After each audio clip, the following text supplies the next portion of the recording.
Uma dobradinha com o Sérgio Pérez na frente e com muita dor de cabeça para a Red Bull e o caos na FIA. Esses dois temas dominaram as perguntas que vocês mandaram para o Ju Responde da Arábia Saudita, mas eu também vou falar do final de semana, meio de altos e baixos, mais baixos do que altos, do Lewis Hamilton, o Fernando Alonso com o sorriso de orelha a orelha e a Ferrari com um carro um pouco arisco demais para os pilotos. Primeiro, desculpa como tá a minha voz, mas por causa da FIA, eu só... Não vou dizer que eu dormi, eu fechei o olho 40 minutos antes de pegar o voo para voltar para casa, e aí a saúde inteira sente, né? Isso vai para conta da FIA. Só um lembrete para participar do Ju Responde, vocês já sabem. Vai lá no meu Instagram, MyF1Life. Depois das corridas eu coloco uma caixinha de perguntas nos stories, e aí vocês podem perguntar o que vocês quiserem. Eu selecionei aqui o climão na Red Bull é mais pesado presencialmente para falar também dos problemas que eles tiveram ao longo desse final de semana e que a gente descobriu que eles também tiveram no Bahrein. Primeiro, sobre essa questão do Pérez e do Verstappen, né? O Verstappen não quer dar nenhum centímetro para o Sérgio Pérez crescer dentro da equipe e o Pérez não quer ficar lá de segundão. Ele quer tentar conseguir, ou pelo menos brigar por esse campeonato com o Max Verstappen. E ele já deve ter percebido que o Max não é exatamente daqueles pilotos que, se o engenheiro fala não tente a volta mais rápida, que ele não vai tentar.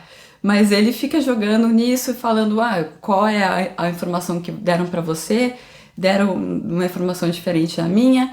Ficou um pouco estranha essa história, né? Porque deram um limite de tempo para os dois pilotos, porque os dois pilotos estavam ouvindo coisas no carro, nada na telemetria mostrava alguma coisa errada, mas para ter certeza que os dois carros chegariam até o final, foi dado o mesmo tempo para os dois fazerem, com uma diferença de 4 décimos aí, e na última volta o Max Verstappen decidiu que ele não ia seguir aquilo porque ele queria fazer a volta mais rápida. Diz o Christian Horner que o Sérgio Pérez também tentou fazer a volta mais rápida no último giro e depois de algumas curvas percebeu que não estava conseguindo tirar muito do carro e acabou abortando. Então fica esse diz que me disse, e é impressionante como a Red Bull consegue estar numa implosão mesmo com um carro que a gente viu finalmente, né? O que a gente tinha visto no Bahrein. Eu expliquei aquela questão deles terem se adaptado muito melhor a uma pista em que o pneu desgastava muito rapidamente, um acerto todo diferente e tal. Jeddah não é uma pista normal, mas eles tiveram um final de semana mais normal em relação aos outros e não tinha essa diferença de desgaste de pneus. E na corrida eles forçaram. Então a gente viu o quão grande é a vantagem da Red Bull. No momento tá aí 1 segundo por volta, se a gente for pensar no que eles conseguiram abrir depois do safety car, que foi quando os dois pilotos estavam forçando bastante. Aí chega num determinado momento ali, com 15, 12 voltas para o final, os dois pilotos começam a ouvir coisas no carro. Da onde que vem isso, né? Por que eles estão ouvindo coisas? Aí a gente vai descobrir que, na verdade, eles têm uma grande vantagem de performance, sim, mas também estão cheios de dor de cabeça de confiabilidade. E isso está dentro da cabeça dos pilotos também. Então, no Bahrein, eles, se tivessem sido pressionados por alguma equipe, é possível que eles não tivessem terminado a corrida porque eles estavam com problemas. Nós não sabemos exatamente quais são esses problemas. O que eu sei é que a central eletrônica deu dor de cabeça durante todo o final de semana no Bahrein. A Red Bull decidiu trocar a central eletrônica do carro do Pérez e a bateria para essa corrida da Arábia Saudita, e essa central eletrônica vai ser analisada aqui na Inglaterra nessa semana para ver o que aconteceu. Segundo a equipe, eles não descartam voltar a usar essa central eletrônica depois, eles podem fazer isso. Então, no momento, eles não estão oficialmente preocupados, mas existiu um problema no Bahrein que ainda não foi identificado. E outra fraqueza do carro seria na parte da transmissão, e isso explica a quebra de eixo de transmissão que o Max Verstappen teve na classificação, e também o fato deles já terem feito 3 trocas no câmbio, né? Então o Sérgio Pérez trocou o câmbio entre os GPs do Bahrein e da Arábia Saudita. O Max Verstappen trocou entre a sexta e o sábado na Arábia Saudita e depois reverteu ao câmbio número 1 depois que ele teve aquele problema na classificação. Então tem vários gremlins, como a gente fala na Fórmula 1, nesse carro da Red Bull, mas a grande vantagem deles é que eles não precisam forçar o ritmo para esse. Quanto mais você força, mais os gremlins aparecem, certo? Se você não tiver que forçar o ritmo, você a menor chance deles aparecerem. O problema é essa batalha interna aí, com nenhum piloto querendo dar 1 centímetro para o outro. Isso pode gerar problemas para eles ao longo da temporada. Lembrando que o que é a ideia da Red Bull para esse momento, né?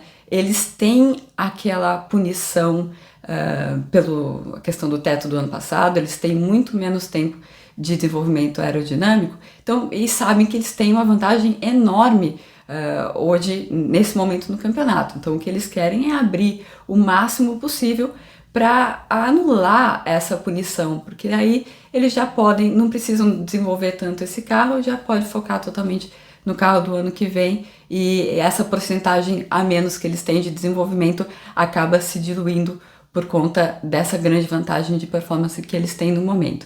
Então, no momento está indo tudo de acordo com os planos da Red Bull, mas eles não estão tendo exatamente o começo tranquilo que era de se imaginar pela vantagem que eles têm.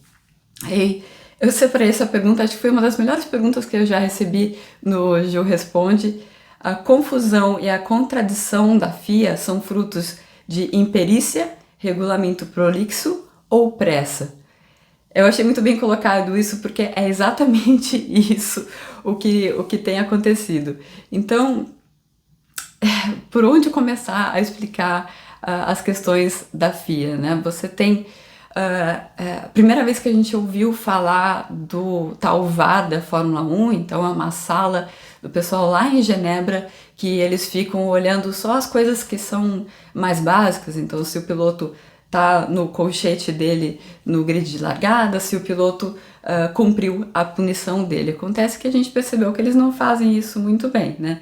Que eles não perceberam aquele lance do macaco, né? Que é aquele equipamento que levanta o carro, ter tocado o carro do Fernando Alonso enquanto ele estava pagando a punição dele de 5 segundos, e isso só foi chamado a atenção deles por um replay, as coisas do social media, as coisas começaram a circular, e aí as equipes viram, as equipes começaram a pressionar esse sistema de VAR, o sistema da direção de prova, para eles darem uma olhada nisso.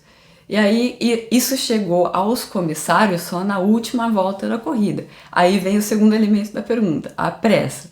Existe muita pressão em cima dos comissários para eles decidirem rapidamente, justamente por vários resultados que a gente teve que foram mudados depois da bandeirada. Acontece que isso chegou na última volta, eles foram lá, não, então decidiu, em coisa de 10 minutos, eles decidiram, chega na última volta pela falha lá do VAR, e aí chega para eles, eles decidem correndo, decidindo correndo, eles acabam decidindo errado. Tem uma outra coisa, né, o regulamento prolixo e um regulamento que muda muito constantemente e muda detalhes aqui e ali, né?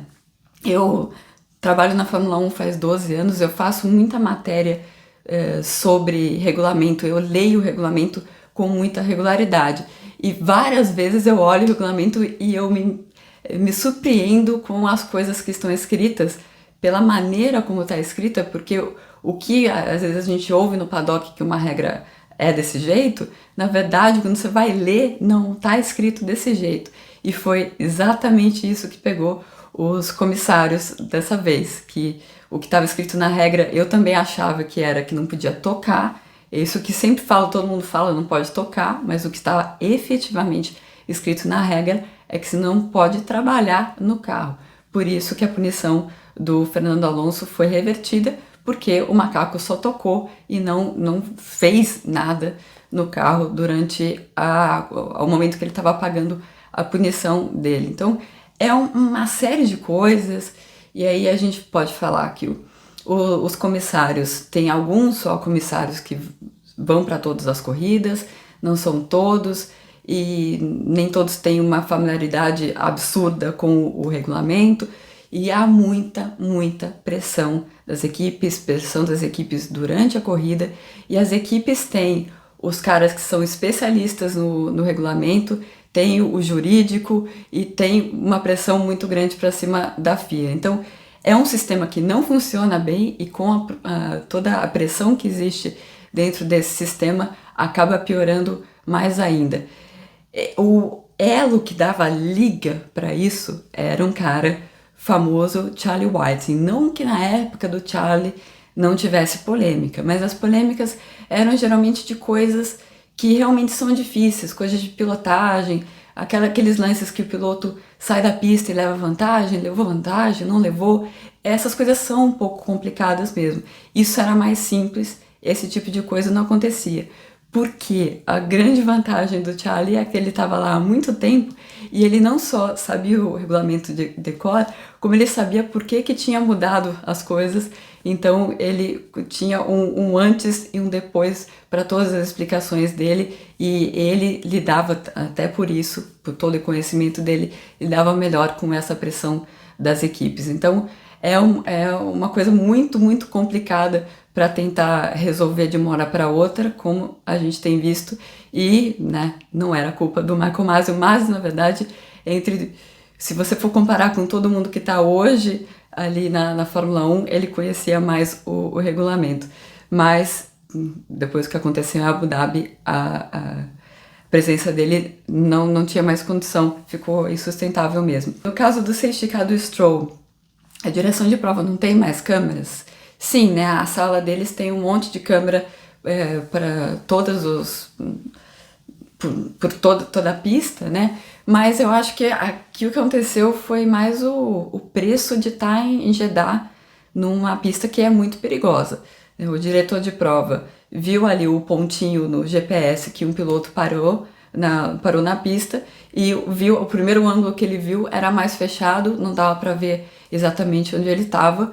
Uma decisão de segundos, vai e coloca safety car, porque tem um monte de curva cega nesse circuito e não dá para bobear numa hora dessa. Então, dá para entender por ser Jeddah. Imagino que em outra pista ele teria olhado mais dados antes de decidir por esse safety car, que foi, obviamente, um exagero no final das contas. Eu não posso deixar de convidar vocês a participar do No Paddock da Fórmula 1 com a Ju, que é um projeto que eu tenho no Catarse, e que vocês têm acesso a muito conteúdo exclusivo, podcasts, lives em todos os GPs, newsletters também, tem brindes, e você faz parte de uma comunidade que é muito legal, uma turma muito legal que a gente formou já ao longo de 3 anos de projeto aí. Então, fica o convite, dá uma olhada lá no site do Catarse para ver as opções de assinatura.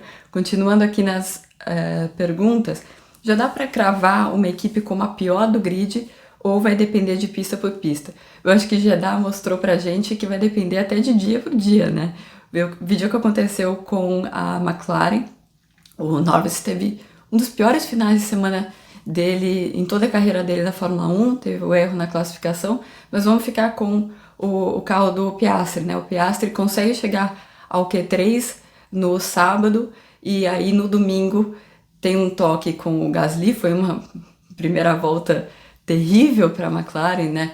O toque com o Gasly, ele tem que ir para trocar a asa dianteira e trocar o pneu logo na primeira volta, então vai lá para o fundo do pelotão.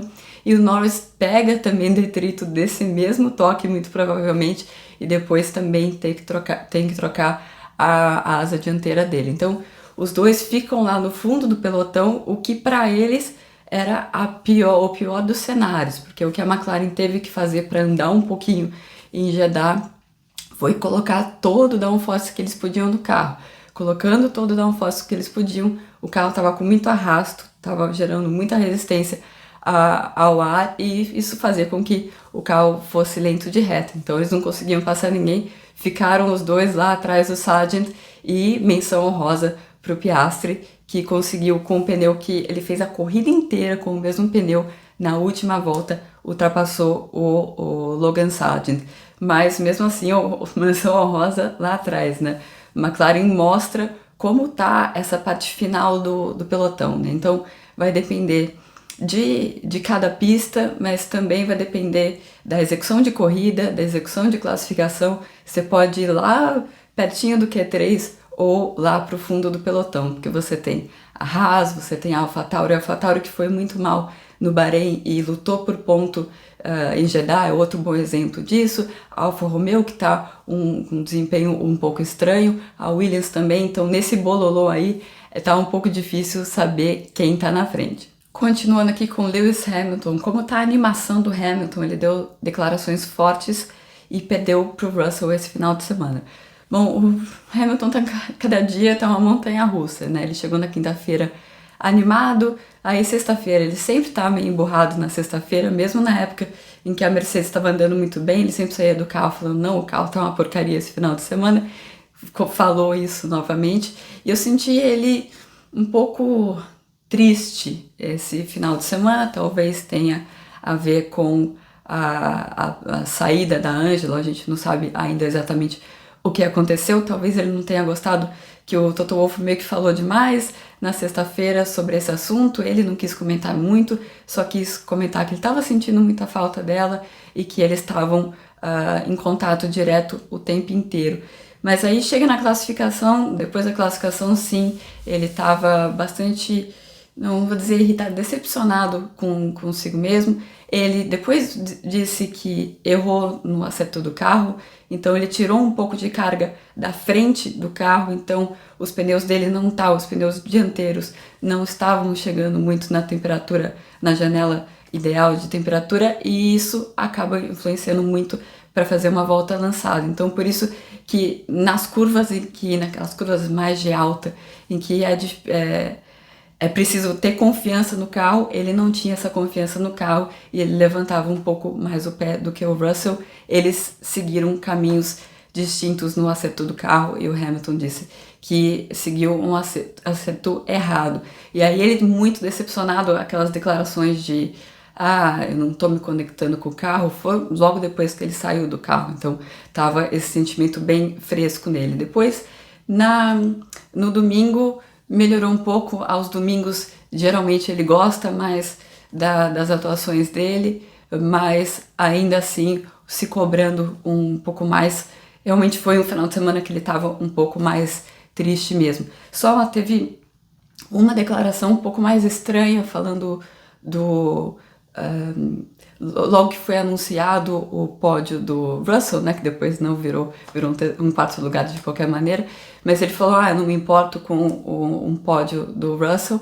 Essa resposta foi dada a um repórter da Fórmula 1, que era o primeiro GP que ele estava fazendo cercadinho, se não me engano, e ele estava do nosso lado, então eu ouvi ao longo de todo o final de semana o trabalho dele, e o Hamilton não estava indo muito com a cara dele, assim, tava bem lacônico e bem duro quando respondia para ele. E aí depois dessa entrevista que ele deu falando, não me importo com o que o George fez e tal, o Hamilton se afastou um pouco para ir embora, decidiu voltar e falou, cara, de boa, tá? Olha a sua atitude, você faz entrevista com braço cruzado, só pergunta negativa, né? Tem um pouco mais de positividade, você não vai chegar a lugar nenhum assim. Falou, não exatamente com essas palavras, mas ele falou algo nesse sentido, de boa, assim, dando um toque, mas só para vocês entenderem o contexto ali, que ele tava um pouco de bronca com o repórter da Fórmula 1, mais do que com o George Russell. O que houve com as Ferrari, com os pneus duros? Os dois pilotos relataram que o carro fica arisco ao longo do stint, então ele começa até bem e depois ele vai tendo um comportamento cada vez mais imprevisível. E isso acontece porque, pelo menos em Jeddah, os pneus dianteiros estavam superaquecendo, então provavelmente aquilo que o Hamilton fez, né, tirou carga da parte dianteira do carro, eles colocaram carga demais na parte dianteira do carro, e aí isso causava esse efeito do carro ficar mais arisco. E isso é pior para a Ferrari parece ser mais suscetível a turbulência. Então, o carro que está atrás, o carro do Charles Leclerc, sofrendo mais do que o carro que estava na frente, no caso, o Carlos Sainz. Então, esse foi o quadro com os pneus duros. Aliás, no Bahrein, eles já tinham sofrido com os pneus duros, né? Mesmo sendo outro composto no Bahrein, composto mais duro, mais duro que o duro de Jeddah, vocês entenderam? E tem algumas teorias sobre isso, né? Aquela parte curva do sidepod da Ferrari, a maneira como aquilo é feito na Ferrari, isso causaria um outwash, então o fluxo indo muito para fora, e isso seria ruim para o downforce, por equilíbrio do carro no meio das curvas, e é esse o problema que os pilotos da Ferrari estão relatando para a equipe, mas tem jeito de resolver isso, é só colocar esse fluxo de uma outra maneira para alimentar o difusor. Aliás, a Ferrari podia dar uma olhada na interpretação que a Aston Martin fez justamente dessa parte, que eles olharam bem de pertinho do carro da Ferrari, né? Aliás, o carro da Aston Martin não é uma cópia do carro da Red Bull, e essa parte é bem claramente uma inspiração da Ferrari. Falando em Aston Martin, quais fatores explicam o bom desempenho da Aston e do Alonso com a Aston na corrida de Jeddah? O Alonso estava com um sorriso de orelha a orelha porque, teoricamente, como eu expliquei no vídeo do Bahrein, teoricamente não era para esse carro andar muito bem em Jeddah, até porque a grande vantagem dele é na freada e é na reaceleração, na tração, e principalmente em curvas de mais baixa velocidade. Em curvas de até 250 km por hora, né, baixa e um pouco em média, eles até rivalizam com a Red Bull em alguns momentos. E Jeddah é uma pista com 70% da volta de pé embaixo. Então, essas vantagens que eles têm não seriam tão vantajosas em Jeddah. Acontece que elas são tão grandes que elas acabam compensando todo o arrasto que o carro gera, que acaba atrapalhando eles nas retas, né? Isso é uma ótima notícia para Aston Martin para ao longo da temporada, e é por isso que o Fernando Alonso estava tão contente por ter andado bem em Jeddah, talvez mais contente do que ele estava no Bahrein, inclusive já falando que está muito empolgado para a Austrália. Falando na Austrália, eu volto com o Ju Responde lá da Austrália, eu vou gravar o Ju Responde para vocês. Então, até lá, mais 2 semaninhas e já tem Fórmula 1 de novo.